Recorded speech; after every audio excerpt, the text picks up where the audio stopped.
Bonjour à vous.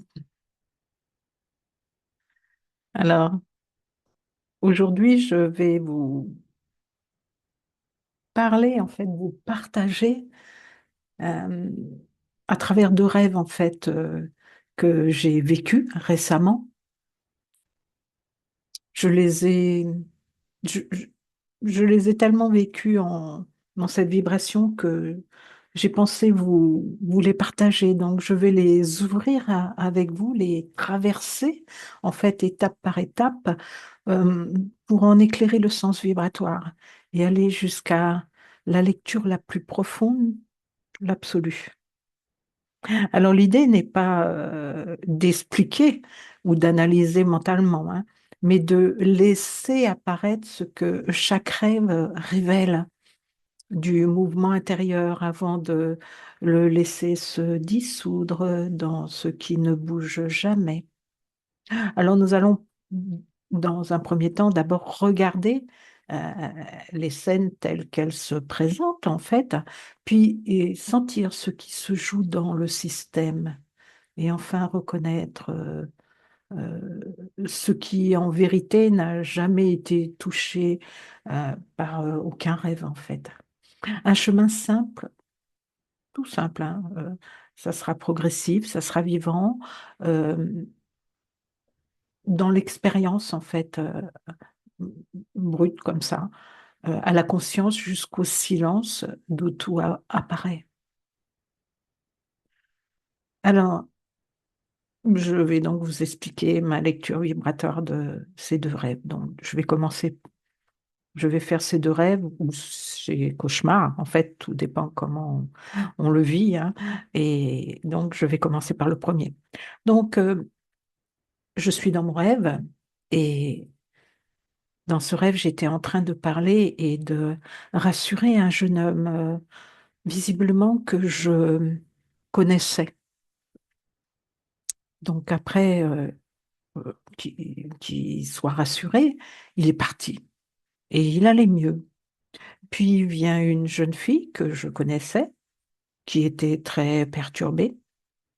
Donc nous étions en pleine séance et là, nous avons entendu comme des coups, en fait.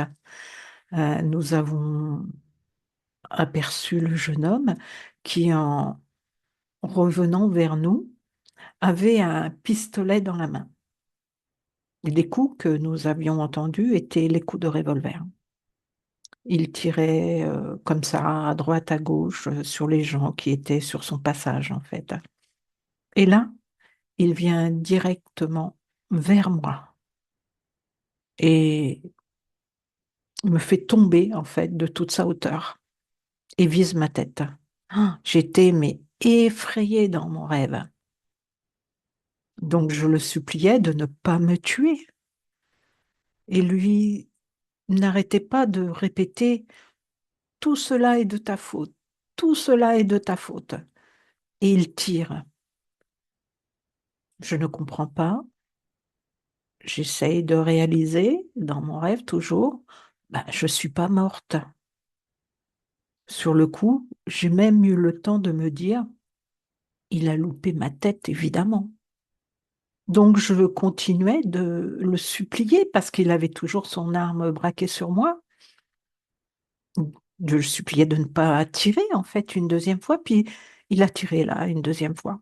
Ah, je pensais que je devais être morte, mais je n'étais toujours pas morte. Et là, je me suis réveillée, un peu effrayée. Je sors de mon rêve et bien sûr, je me lève. Je n'arrivais plus à dormir et comme par hasard, je ne sais pas, j'avais faim. Donc, je suis allée manger des gâteaux que, à l'habitude, je ne mange jamais la nuit, hein. Donc, après, une fois que le corps s'est posé, je suis retournée me recoucher et je me suis rendormie. Et là vient le deuxième rêve. Le deuxième rêve arrive, visiblement. J'étais chez moi, dans un immeuble que je ne connaissais pas. Il y avait un ascenseur. Je revenais de la plage, en fait. Il y avait apparemment ma voisine avec un petit garçon et une petite fille. La petite fille pleurait tout ce qu'elle pouvait. Elle n'arrêtait pas de pleurer. Je la connaissais pas, mais je me suis permise de parler à cette petite fille. Je la rassurais, je lui dis que ça allait bien, que ça va aller mieux. Donc on rentre dans l'ascenseur. En montant dans l'ascenseur, elle se calmait. Elle arrêtait de pleurer. La maman me laissait faire. Puis j'étais déjà arrivée à mon étage, donc il a fallu que je sorte de l'ascenseur. Et cette petite famille a continué. Et là, je me suis réveillée en sortant de l'ascenseur.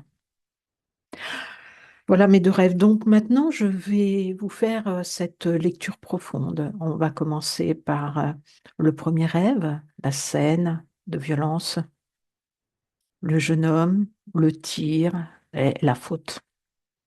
Ici, rien n'annonce un danger extérieur. Tout se joue à l'intérieur du système, dans un espace où un ancien mécanisme cherche à se montrer. Le jeune homme, je le connais dans le rêve, c'est une partie de moi, une partie qui un jour a été mal sécurisée, délaissée, incomprise, non contenue. Au début, je le rassure. Je vois donc la capacité de mon système à accompagner mes propres zones fragiles.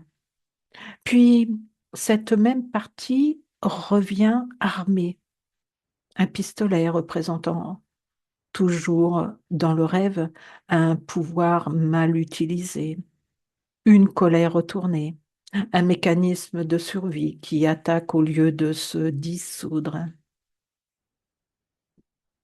Quand il me vit, il me dit, tout cela est de ta faute. C'est la voix la plus ancienne du système. Une mémoire où le soi humain s'est cru coupable de ce qu'il n'a jamais créé. Il tire, je ne meurs pas, il tire encore, et je ne meurs toujours pas. C'est là que tout se révèle. La vieille croyance de destruction ne peut plus me toucher. J'ai traversé les deux coups, je reste vivante, même dans le rêve le plus extrême. Je me réveille effrayée, je mange, une chose que je ne fais jamais la nuit. C'est la manière du corps de réintégrer, de revenir dans la matière après un choc symbolique très ancien. Ce rêve me dit simplement, le programme de culpabilité et de destruction arrive maintenant au bout de sa vie. Il se montre fort parce qu'il s'effondre. Il voulait me faire croire qu'il peut encore me tuer, mais il n'y arrive plus. La scène le montre clairement. Je reste debout, même visé à la tête, ce qui est le mental, même touché. Il n'a plus aucun pouvoir. Maintenant, le deuxième rêve, avec l'ascenseur, la plage, la petite fille qui pleure. Le contraste avec le premier rêve est immense. Ici, un immeuble, c'est mon système. Un ascenseur, c'est l'élévation, le passage d'un niveau à un autre. La plage juste avant, c'est une zone de seuil, le bord entre conscience et inconscience. Puis une mère, un petit garçon, une petite fille. La petite fille pleure énormément. C'est la même vibration que dans le premier rêve, mais en version désamorcée, non violente, enfantine, authentique. C'est la même part blessée, mais revenu sous forme d'enfant, non problématique, juste sensible. Je la rassure, je la calme, la mère me laisse faire, signe que mon système laisse maintenant l'adulte en moi guider l'enfant intérieur. J'arrive à mon étage, je sors de l'ascenseur, je me réveille.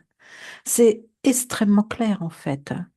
Le premier rêve montre l'ancien traumatisme qui se décharge. Le second rêve montre la version apaisée de ce même espace intérieur.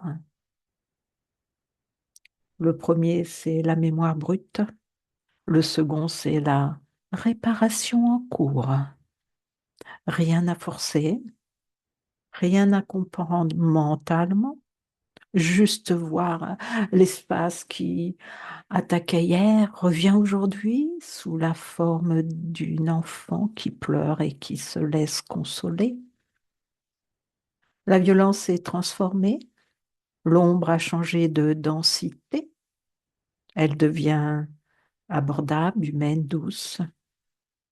Et la sortie de l'ascenseur, c'est le changement de niveau de conscience, donc au présent, en vibration. Je traverse une ancienne charge de culpabilité qui n'a plus de prise. Le système me monte en lumière et l'ancien programme tente un dernier mouvement. Je ne meurs pas dedans, je ne disparais pas. Je vois que tout cela n'est qu'un scénario. Puis le même espace devient sous forme d'enfant apaisé, consolable, accessible. Alors j'accompagne, je calme, j'ouvre. La conscience change même d'étage. C'est la signature parfaite d'un mécanisme qui s'effondre pour de bon. Alors, ce que je vais faire aussi, te faire la lecture sur l'absolu du rêve sans forme, juste la vibration nue alors. En absolu, il ne s'est rien passé. Rien n'a tiré, rien n'a blessé, rien n'a eu besoin d'être rassuré, rien n'a eu besoin d'être consolé, seulement la danse de forme qui apparaît dans l'écran de la nuit, puis disparaît. Le rêve se rêve, le personnage tremble, puis se relève, mais dans la vérité nue, il n'y a ni personnage, ni menace, ni histoire, seulement cela qui demeure. La petite fille, l'enfant intérieur, le jeune homme blessé, tout cela appartient au mouvement de la conscience. Ce sont des vagues, des images, des reflets, rien qui touche ce que je suis. Même la peur, même le pistolet, même la chute, tout cela traverse le même espace immobile, l'intact, jamais atteint. En absolu, il n'y a pas de guérison, il n'y a personne à guérir, il n'y a pas de mémoire, il n'y a pas d'avant, il n'y a pas d'après. Rien n'arrive, rien ne se passe.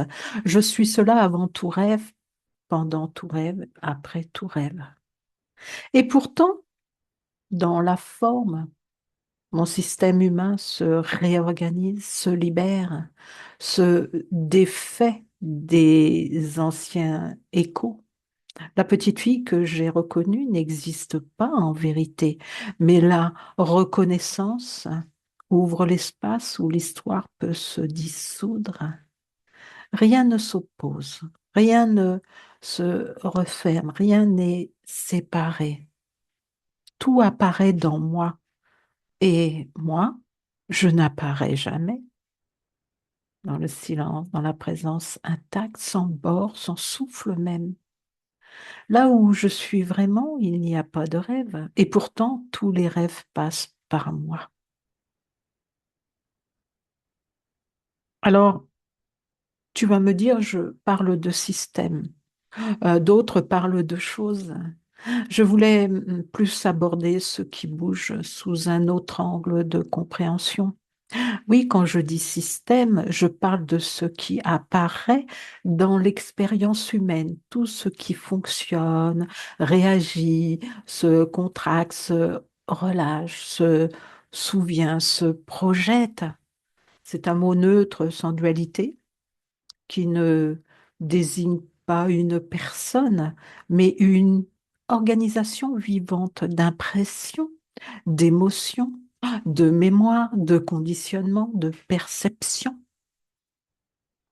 Le système, c'est ce qui bouge. Toi, toi, tu es ce qui ne bouge pas. Dans ce système, on trouve le corps et ses sensations, le mental et ses pensées, les émotions, les mémoires qui se rejouent, les réflexes de survie, les mouvements d'ouverture ou de fermeture, les rêves, les images internes qui apparaissent la nuit, le jour, les parties comme l'enfant intérieur, le féminin, le masculin, etc. Tout cela fonctionne ensemble comme un ensemble vivant, un écosystème intérieur qui s'autorégule. En fait, ce mot évite de dire toi ou ton psychisme ou ta personnalité qui créerait une séparation avec ce que tu es vraiment, parce que tu es n'est pas ce système. Toi, c'est l'espace immobile dans lequel, dans le cœur, dans le cœur, c'est dans lequel tout cela apparaît. Le système, c'est ce qui se transforme. Quand je dis ton système libère une mémoire, ton système montre une part, le système se réorganise. Je parle simplement de l'activité intérieure, mais pas de toi. Toi, ce n'est jamais ce qui bouge, jamais ce qui rêve, jamais ce qui a peur, jamais ce qui se guérit. Toi, c'est ce silence où tout passe et qui ne change jamais. Alors, on va, je vais essayer en profondeur ce que le système humain dans une vision absolue et comme il se déploie dans la conscience, sans enfermer, sans concept. Je vais essayer. Beaucoup en absolu parlent de choses pour ne pas justement parler de soi, toi, que tout est toute chose.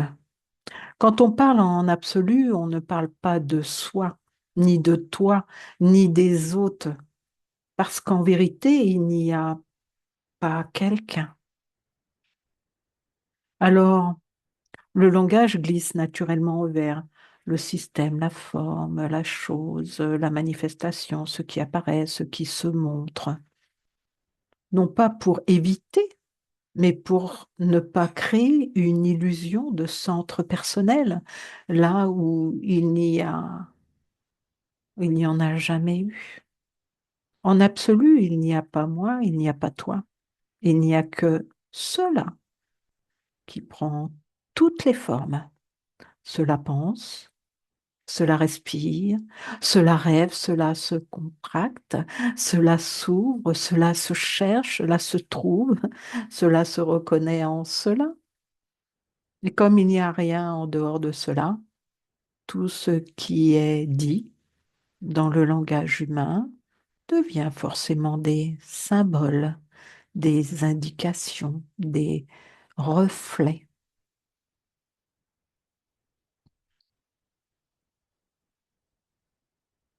Le mot système, il permet de parler de ce qui bouge sans jamais toucher à ce que tu es. Parce que ce que tu es n'a pas de nom, pas de forme, pas d'histoire, pas de centre. Parler de toi serait déjà te réduire à une identité, une limite, un contour. Alors le langage absolu contourne cela naturellement. Quand on dit tout est toute chose, c'est cela. Pas deux, pas de séparation, pas d'entité indépendante, seulement l'expression infinie d'un même espace, d'une même présence qui joue tous les rôles, toutes les vibrations, tous les rêves, même la petite fille, même le jeune homme, même la peur, même la douceur. Rien n'est séparé, rien n'est autre, rien n'est personnel et pourtant, dans l'apparence du monde, l'humain a besoin de mots pour naviguer. Alors on parle du système du corps, du mental, des mémoires comme des outils pour décrire le mouvement, sans jamais toucher à ce que tu es vraiment. Ce qui est réellement n'a rien à défendre, rien à expliquer, rien à justifier. C'est pour cela qu'en absolu, il n'y a pas de discours sur soi, SOI, parce que le soi n'existe pas en tant que forme. Je vais t'expliquer comment. Le langage absolu, le langage de la conscience et le langage humain se superposent. Et comment tu navigues déjà naturellement entre les trois? Alors, je te montre les trois niveaux de langage, le langage humain, le langage de la conscience, le langage absolu. Et tu les utilises déjà, mais sans toujours les nommer. Et c'est normal, c'est naturel en toi. Le langage humain, celui de la forme, de l'histoire. Ici, on parle comme les gens parlent. On dit je, tu, j'ai eu peur, il m'a attaqué dans le rêve, la petite fille pleurait, je suis sortie de l'ascenseur. Ce langage sert à décrire ce qui semble arriver dans la matière, dans la psychologie, dans le rêve. C'est le langage nécessaire pour vivre dans le monde, communiquer, partager, se relier. Et il accepte l'histoire parce que dans ce plan-là, l'histoire existe comme expérience. Dans le langage de la conscience, celui du mouvement intérieur, ici on parle sans personnaliser. On dit le système où les choses se montrent, les mémoires apparaissent, une part blessée s'exprime, une peur traverse, une énergie se réorganise. On ne dit plus moi j'ai, on dit ça bouge. Ce langage permet de voir que les choses arrivent en toi, mais ne sont pas toi. Il dissout la culpabilité, il apaise l'identification, il rend le mouvement plus neutre. C'est le langage que tu entends souvent dans les accompagnements, dans les rêves, dans les soins. Ce n'est pas l'absolu, mais c'est déjà la sortie du personnage. Alors le langage absolu, celui qui parle sans personne, ici on ne parle plus de quelque chose. Le langage pointe vers ce qui ne bouge pas. On dit rien ne se passe, rien n'atteint ce qui est, tout apparaît en cela. Il n'y a ni moi ni autre, seulement la présence. Le rêve se rêve, aucune forme ni d'auteur. Les mots deviennent des flèches vers le silence. Ils ne décrivent pas, ils effacent. Ici, on ne dit plus je, on ne dit plus tu, parce que dans ce plan-là, il n'y a pas d'eux. Il y a seulement cela, sans nom, sans centre, sans contour, sans histoire. C'est ce que tu entends quand je te dis en absolu, il ne s'est rien passé. Ce langage ne sert pas à comprendre, il sert à faire tomber ce qui cherche encore à comprendre. Alors, je peux t'expliquer comment je navigue entre ces trois langages.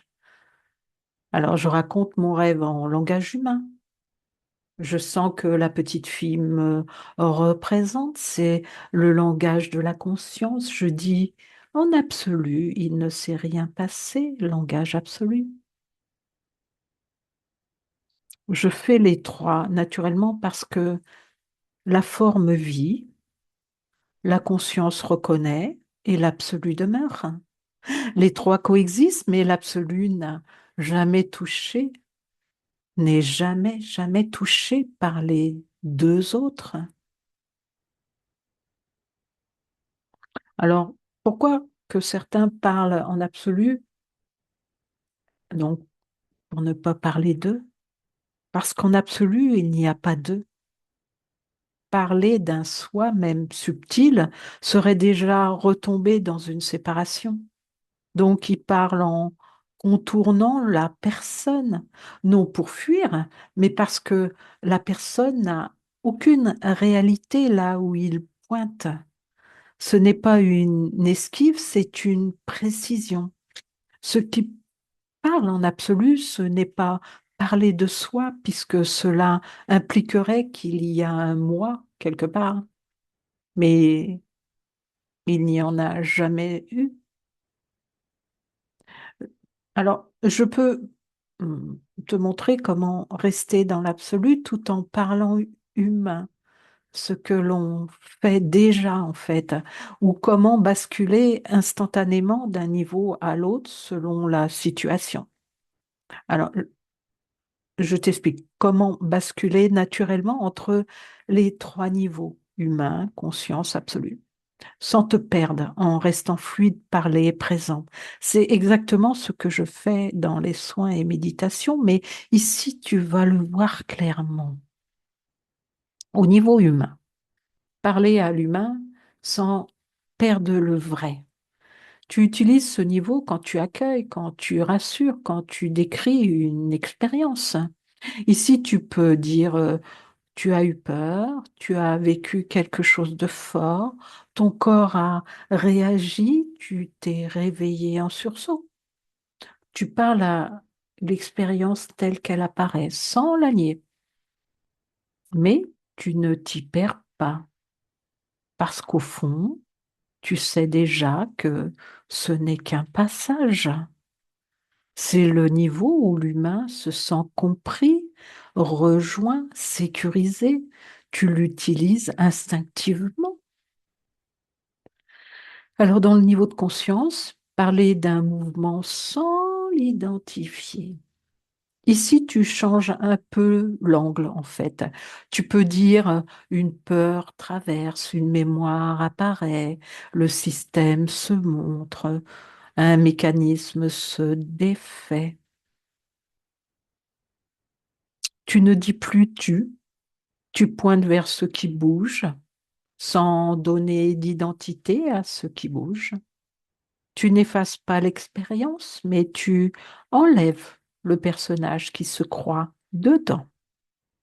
Ce niveau permet à la personne de respirer, de se sentir moins coupable, moins coincée. C'est un niveau de libération intérieure, simple et doux. Tu l'utilises tout le temps dans tes soins. Tu vois ce qui traverse les gens et tu ne les réduis pas à ça.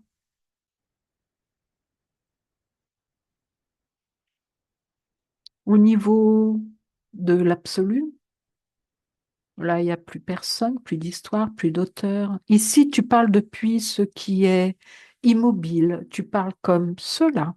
Tu dis, rien ne se passe. Tout apparaît, disparaît.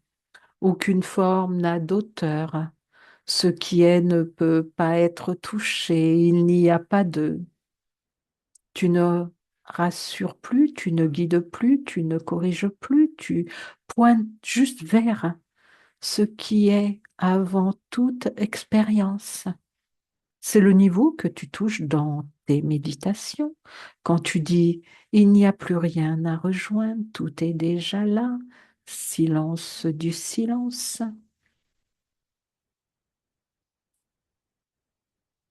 Ce langage dissout tout le reste naturellement, sans violence. Alors, tu n'en choisis pas un. Tu peux jouer avec les trois, bien évidemment. Tu ne restes pas en absolu tout le temps, ce serait inutile à l'humain. Tu ne restes pas dans l'humain non plus, ce serait enfermant en fait. Et tu ne restes pas seulement dans la conscience, ce serait un entre-deux. Tu circules, tu t'adaptes, tu résous, tu réponds en fonction de ce qui s'ouvre devant toi et c'est exactement ce qui fait la justesse. Tu peux changer de niveau en une seconde, même pas. Quand tu sens l'humain souffrir, tu descends au niveau humain, tu prends la main, tu accueilles. Quand tu sens une mémoire, tu parles au niveau de la conscience, tu décris le mouvement. Et quand tu sens l'espace ouvert, tu parles depuis l'absolu, tu coupes tout, tu poses l'évidence. Et tu peux faire ça sans réfléchir, simplement et en restant dans ton naturel. Alors, ce que j'ai vécu avec les rêves au niveau humain, j'ai eu peur, j'ai entendu les coups, j'ai mangé, je n'ai pas dormi. Au niveau de conscience et une mémoire ancienne se présente, une part blessée se montre, l'enfant intérieur apparaît. Au niveau absolu, rien ne s'est passé, rien ne m'a touché. Le rêve a traversé cela, tu vois, tout est déjà cela. Alors j'espère que cela t'a éclairé, même si au fond rien de tout cela ne peut vraiment se comprendre.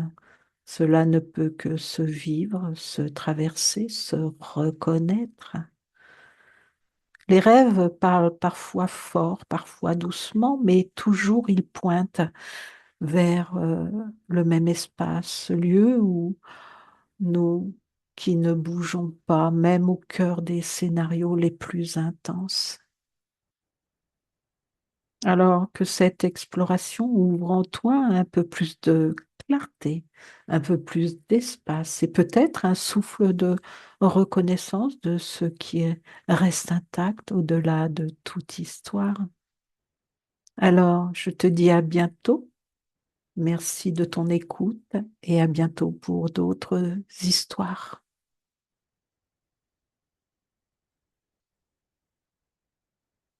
Au revoir.